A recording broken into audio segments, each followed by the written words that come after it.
90% of the question जो competitive exams में पूछे जाते हैं बस उन्हीं टॉपिक्स को डिस्कस किया जाने वाला है अगले 15 दिन तक। तो इस चैनल पे बने रहो और लाइक सब्सक्राइब करके रखो ताकि नोटिफिकेशंस टाइमली मिलती रहे तुम्हें। अगले 15 दिन के अंदर कई सारे टॉपिक्स होने वाले हैं, करीब 80 90 या 100 के करीब टॉपिक्स होने वाले हैं। तो सिर्फ मेन जो टॉपिक्स हैं उन्हीं को इलेबोरेटली डिस्कस किया जाएगा।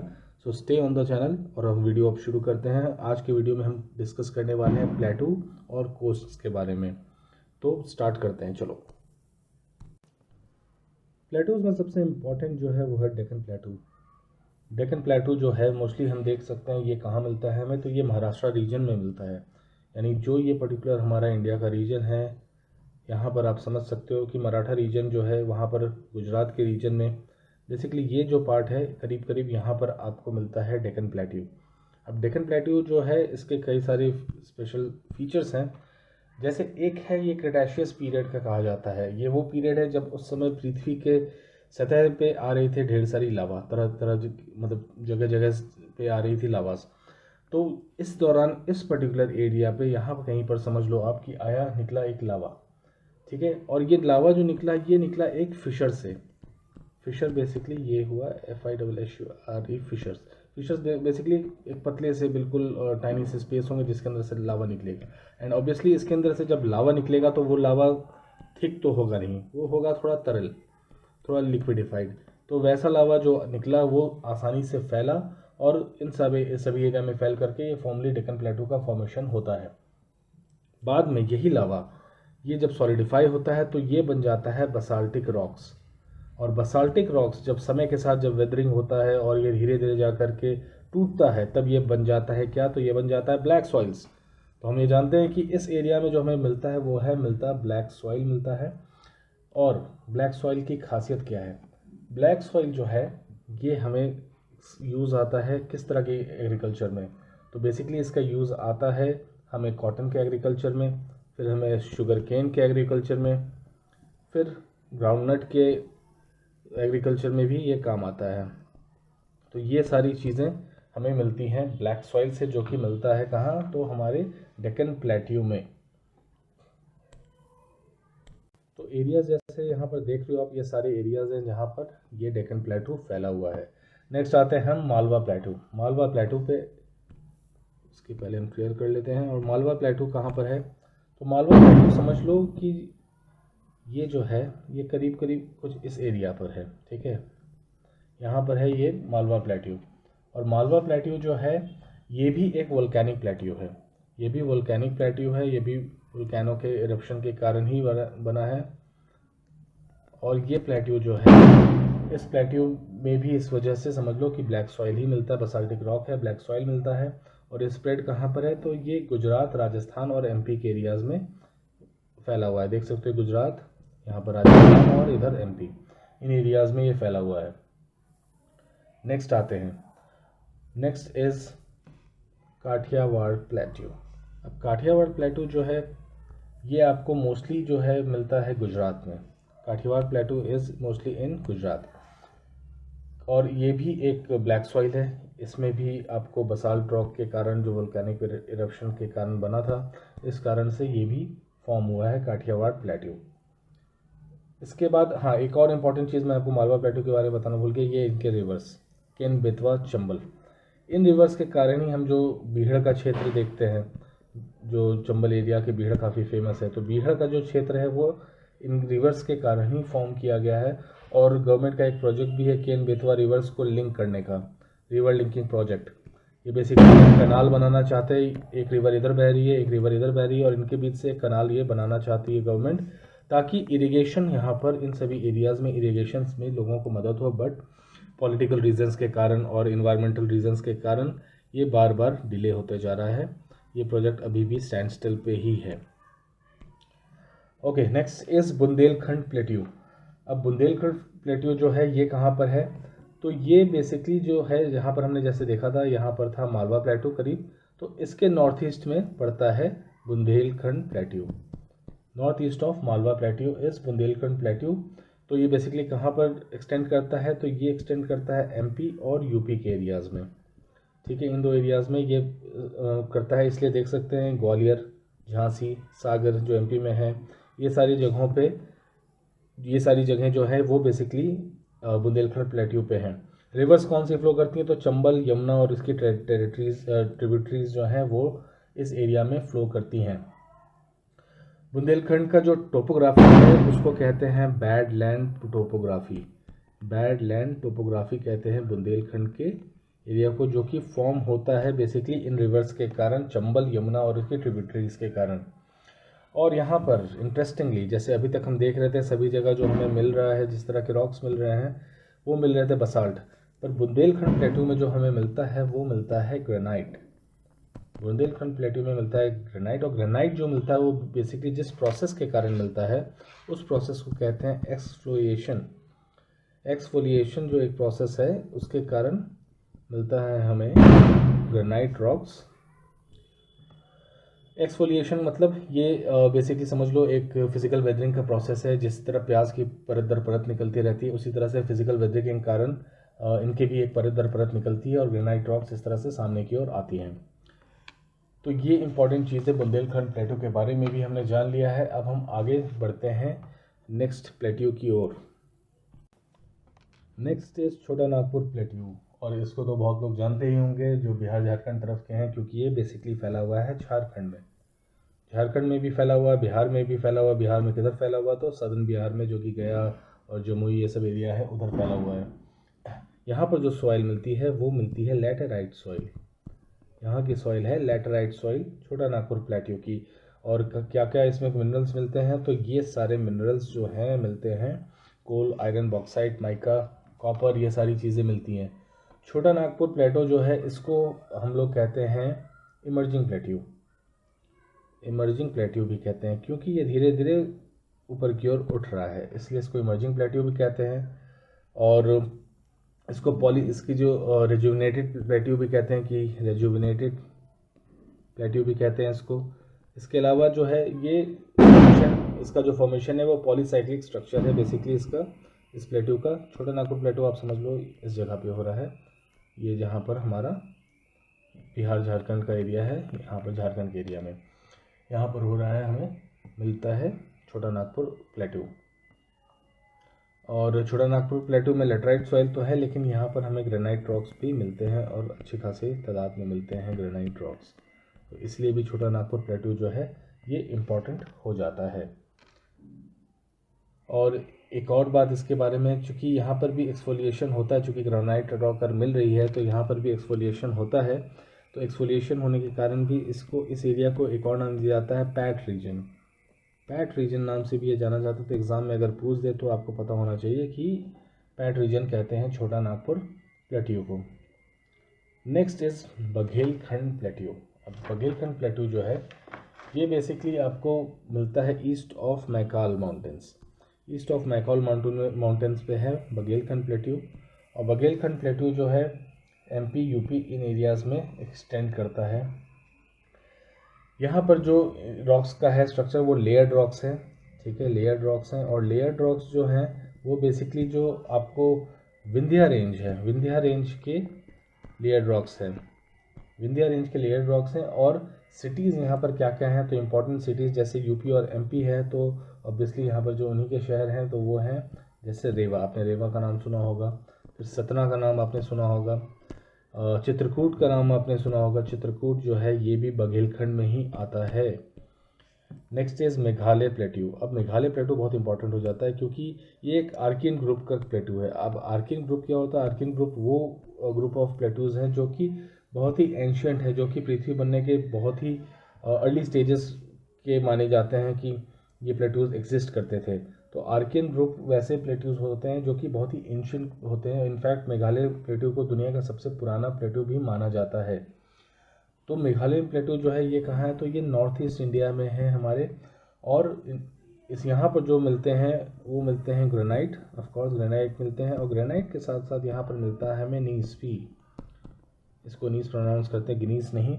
तो ये नीस भी मिलता है। और सॉइल यहाँ भी लैटेराइट है, सॉइल इधर भी लैटेराइट है बघेलखंड प्लेट्यू का भी। और ये इम्पॉर्टेंट चीज़ें हम समझ गए हैं मेघालय प्लेट्यू के बारे में। And next is Dandakaranya plateau. अब डन करेनिया प्लेटू देखो, जैसा कि ये नाम से ही पता चल रहा है, डन करेनिया सुनने में ही लगता है कि बड़ा एंशियंट टाइप का नाम है कुछ ऐसा। तो इसको इस तरीके से समझो कि ये बेसिकली ये वाले ट्राइब, गोंड ट्राइब, जो कि गोंडवाना लैंड के नाम से भी इनका रिजेंबल करता है, लेकिन इनका कोई लिंक है या नहीं इसके बारे में कोई नहीं जानता है। तो गोंडवाना से भी इनका लिंक समझ सकते हो कि गोंडवाना इज़ अ वेरी पुराना पार्ट ऑफ इंडिया। तो वहाँ से गोंड ट्राइब आप याद कर सकते हो, ये पुराना सा है कुछ, और इसलिए पुराने से आपको ये याद रहेगा कि डन करेनिया भी एक पुराना एंशियंट टाइप का कुछ नाम है। तो डन करेनिया प्लेटू जो है ये कहाँ कहाँ फैले हुए हैं, तो ये फैले हुए हैं उड़ीसा में, ये फैला हुआ है आंध्रा में, तेलंगाना में और छत्तीसगढ़ में। इन जगहों पर फैला हुआ है Dandakaranya plateau, home of Gond tribes. और यहाँ भी ग्रेनाइट और नीस मिलता है। और अगर जगह की बात करें, शहर की बात करें, तो आपने एक शहर का नाम सुना होगा कालाहांडी। कालाहांडी सुना है, कालाहांडी है। फिर उसके बाद आपने बस्तर सुना होगा, बस्तर भी इसी जगह पर है, और कोरापुट तो है ही। तो ये सारे इंपॉर्टेंट प्लेसेस हैं जो कि डन करेनिया प्लेटू में हैं। इसके अलावा और कोई इन्फॉर्मेशन हमें डन करेनिया का अगर आपको मैं दूं, तो मैं इसका लोकेशन आपको थोड़ा दिखा सकता हूँ। Let us see the location of this प्लेटू। तो ये हमारा ईस्ट कोस्ट के करीब, तो समझ लो आप इस पर्टिकुलर एरिया में, जहाँ पर आपका उड़ीसा भी आता है, जहाँ पर छत्तीसगढ़ भी आता है, तो यहाँ पर होता है डन करेनिया प्लेटू। फिर अब हम बात करेंगे शिलोंग के प्लेटू के बारे में। शिलोंग प्लेटू, शिलोंग ऑब्वियसली कहाँ पर होगा, तो ये नॉर्थ ईस्टर्न पार्ट में ही होगा, मेघालय का ही है। तो ये बेसिकली ये पार्ट ही है मेघालय प्लेटू का, जिसको शिलोंग प्लेटू कहते हैं। तो शिलोंग प्लेटू जो है ये north eastern part of India जो है वहाँ पर है, ठीक है। इस जगह पर शिलोंग प्लेटू आता है हमारा। ये हमारा अगर इंडियन पेनिनसुला है तो यहाँ पर आता है शिलोंग प्लेटू, जो कि मेघालय में ही मोस्टली है। और यहाँ पर आपने नाम सुना होगा 3 हिल्स का, बहुत इंपॉर्टेंट है हमें। एक तो है गारो, दूसरी है खासी, और तीसरी आप खुद बताओ क्या है, याद आ गया होगा, जयंतिया। गारो, खासी एंड जयंतिया। और खासी क्यों इम्पॉर्टेंट है? खासी इसलिए इम्पॉर्टेंट है कि खासी में जो है 2 ऐसी जगह हैं जहाँ दुनिया की सबसे ज़्यादा बारिश होती है। नाम आपको याद आ गया होगा, पहला तो है मानसीराम और दूसरा है चेरापूंजी, ठीक है। तो ये 2 जगह हैं जो कि शिलोंग प्लेटू में एग्जिस्ट करती हैं। नेक्स्ट आता है कर्नाटका प्लेटू। अब कर्नाटका प्लेटू देखो तो बहुत ज़्यादा इंपॉर्टेंट है नहीं, क्योंकि एग्जाम्स में ऐसा इनसे सवाल आती नहीं है, बट जानकारी के लिए बस जान लो कर्नाटका प्लेटू भी होता है। और ये जो है कृष्णा और तुंगभद्रा रिवर के अराउंड होता है, कृष्णा एंड तुंगभद्रा। और इसमें एक नॉर्दर्न पार्ट होता है प्लेटू का, और एक साउदर्न पार्ट होता है जिसको मैसूर प्लेटू भी कहते हैं। और ये मैसूर प्लेटू जो है ये अपना बॉर्डर बनाती है किसके साथ, तो नीलगिरीज के साथ। नीलगिरी हिल्स जो है उसके साथ मैसूर प्लेटू जो है वो अपना बॉर्डर शेयर करती है। तो कर्नाटका प्लेटू ये रहा। अब आगे बढ़ते हैं हम लोग, कोस्ट एंड आइलैंड्स के ऊपर। तो कोस्ट के बारे में हम बात करें तो इंडिया का जो कोस्ट लाइन है, जो कि हमारा कोस्ट लाइन कुछ ऐसा सा दिखता है। हम जानते हैं कि ये है हमारा कोस्ट लाइन इंडिया का, राइट। और इधर तो चलो फिर तो ये हमारा कोस्ट लाइन बेसिकली इंडिया का। अब इंडिया का जो कोस्ट लाइन है ये कितना लंबा है, तो देखो जो ये कोस्ट लाइन आप यहाँ पर देख रहे हो, जो main body main Indian mainland के साथ है, ये जो पार्ट्स हैं, ये सारा पार्ट जो है दिस इज़ बेसिकली 6100 किलोमीटर। और फिर जब हमारे जो आइलैंड्स हैं, जो लक्षद्वीप और अंडमान निकोबार आइलैंड्स हैं, उनके भी जब हम काउंट करते हैं तो उनके हैं 1416.6 किलोमीटर। टोटल बनाता है 7516.6 किलोमीटर। ये इंपॉर्टेंट है, इसको याद रखना, एग्ज़ाम में पूछा जाता है। इंडियन कोस्ट लाइन को डिवाइड कैसे किया जाता है, तो वेस्टर्न कोस्ट में और ईस्टर्न कोस्ट में डिवाइड किया जाता है। ये 2 कोस्ट में डिवाइड किया जाता है इंडियन कोस्ट लाइन को। तो आगे हम इसमें बढ़ते हैं और पहले डिस्कस करते हैं वेस्टर्न कोस्ट। वेस्टर्न कोस्ट में कौन कौन से कोस्ट हैं जो कि बहुत इंपॉर्टेंट है। सबसे पहले आता है हमारा गुजरात कोस्ट। तो गुजरात कोस्ट जो है ये लॉन्गेस्ट कोस्ट लाइन है, ठीक है। इंडिया का ये लॉन्गेस्ट कोस्ट लाइन है गुजरात कोस्ट। देखो गुजरात चूँकि आप जान रहे हो कि काफ़ी कंटूर वाले काफ़ी ज़्यादा इसमें स्पेसेस हैं इन एरियाज़ में, समझ लो कि इस वजह से गुजरात में सबसे ज़्यादा कोस्ट लाइन हो जाती है, चूँकि काफ़ी ज़्यादा यहाँ पर जिगजैग लाइंस बनी हुई एक तरह से। और गुजरात के कोस्ट लाइन को भी कहा जाता है इमर्जिंग कोस्ट लाइन, क्योंकि ये अपने वेस्टर्न साइड से ये उठ रही है, ऊपर की ओर उठ रही है, इसलिए इसको इमर्जिंग कोस्ट भी कहा जाता है इंडिया का, गुजरात कोस्ट को। और यहाँ पर हाईएस्ट सॉल्ट प्रोडक्शन होता है। तो क्यों होता है ये सॉल्ट प्रोडक्शन? क्योंकि जैसा मैंने बताया, जो जिगजैग यहाँ पर काफ़ी ज़्यादा, जिसको हम कहते हैं क्रीक्स बहुत ज़्यादा हैं। और एक और चीज़ होती है गल्फ़। तो यहाँ पर क्रीक्स एंड गल्फ सबसे ज़्यादा है गुजरात के कोस्ट लाइन में। इस वजह से यहाँ पर आपको अपॉर्चुनिटी मिलती है कि आप सॉल्ट प्रोडक्शन कर सकते हो और अच्छे खासे कर सकते हो, इसलिए यहाँ सॉल्ट प्रोडक्शन सबसे ज़्यादा होती है। उसके बाद यहाँ पर हाई टाइड्स जो होती हैं कब सबसे ज़्यादा होती है, कहाँ पर होती है? गल्फ़ ऑफ खंबात में। गल्फ़ ऑफ खंबात में सबसे ज़्यादा हाई टाइड्स होती हैं। और उसके बाद सेकंड हाईएस्ट अगर होती है तो गल्फ़ ऑफ कच्छ में। तो गल्फ़ ऑफ खंबात और कच्छ में इंडिया में सबसे ज़्यादा हाई टाइड्स अगर कहीं होती है तो खंबात और कच्छ में होता है। उसके बाद शिप्स का डिस्ट्रक्शंस यहाँ पर किया जाता है, इस जगह पर शिप्स का डिस्ट्रक्शन किया जाता है। कौन से पोर्ट पे किया जाता है? तो उस पोर्ट का नाम है Alang port, ALANG, Alang port. यहाँ पर शिप का डिस्ट्रक्शन भी किया जाता है। और सबसे ज़्यादा यहाँ पर पोर्ट्स भी हैं। मोस्ट नंबर ऑफ पोर्ट्स अगर कहीं हैं इंडिया में तो वो गुजरात में हैं। तो ये सारी इम्पोर्टेंट चीज़ें थी गुजरात कोस्ट के बारे में। अब हम आगे बढ़ेंगे और अब हम जानेंगे कोंकण कोस्ट के बारे में। तो कोंकण कोस्ट कहाँ से कहाँ तक है? ये अगर मान लो ये गुजरात है और ये रहा, ठीक है, ये आपको समझ लो गुजरात करीब ऐसे यहाँ तक आता है। यहाँ पर आता है दमन, फिर यहाँ इतनी दूर जो है ये आपका आता है महाराष्ट्र, और यहाँ पर आता है छोटू सा हमारा गोवा, ये है गोवा, ठीक है। तो ये दमन, यहाँ है दमन।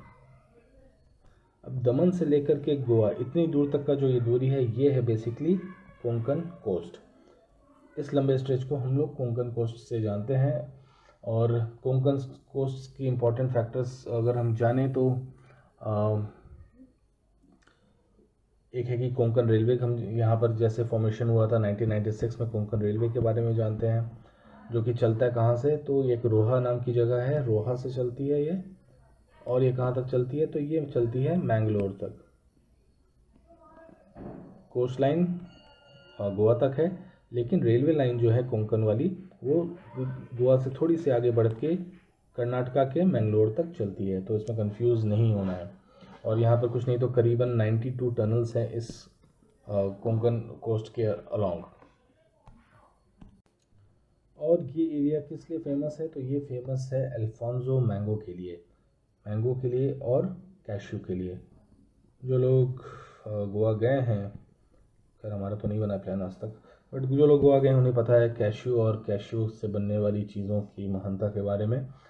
बट और दूसरा, जैसे मैंने बताया मैंगो, तो मैंगो कौन सा? तो अल्फोंसो मैंगो जो है वो काफ़ी मिलता है इस रीजन में, कोंकण रीजन में।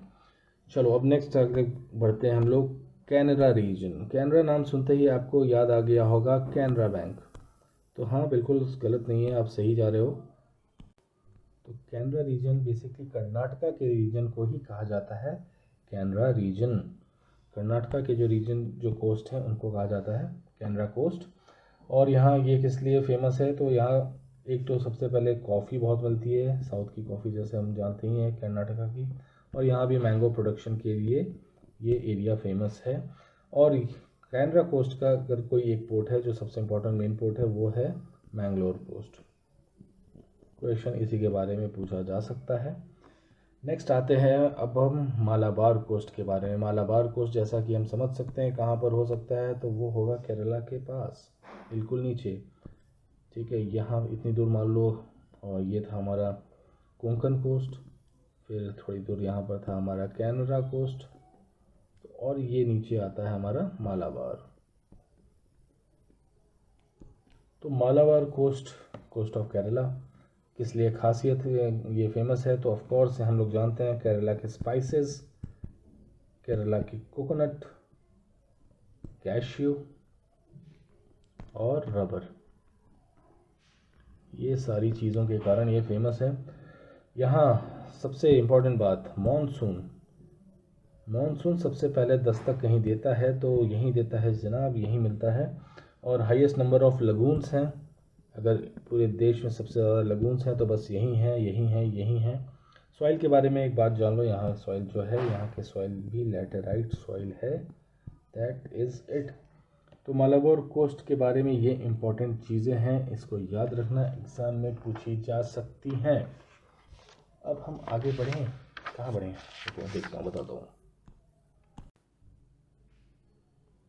ओके, तो अगले वीडियो में हम जानेंगे ईस्ट कोस्ट के बारे में। जी हाँ, नॉट इन दिस वीडियो, अगले वीडियो में हम ईस्ट कोस्ट को भी कंप्लीट करेंगे। जो जो इम्पोर्टेंट कोस्ट हैं, क्या खासियत है इन कोस्ट्स की, ये सारी चीज़ें जानेंगे अगली वीडियो में। ऑफ कोर्स इस वीडियो में नहीं बता पा रहा हूँ क्योंकि आपको नेटफ्लिक्स की आदत है और आप नेटफ्लिक्स में भी लोग बीच में ही छोड़ देते हैं, अगले एपिसोड में सब कवर करते हैं, तो ऐसा ही कुछ फंडा समझ लो। तो तब तक के लिए ये सबसे इम्पोर्टेंट स्लाइड है, इसे देख लो, लाइक शेयर सब्सक्राइब, ये सब चीज़ों को छोड़ दो, वो तो तुम कर ही लोगे। ये वाले पार्ट को याद रखो, your patience is the key to your success. तो अपनी पढ़ाई जारी रखो और लाइक शेयर सब्सक्राइब करो। Tata bye bye, see you.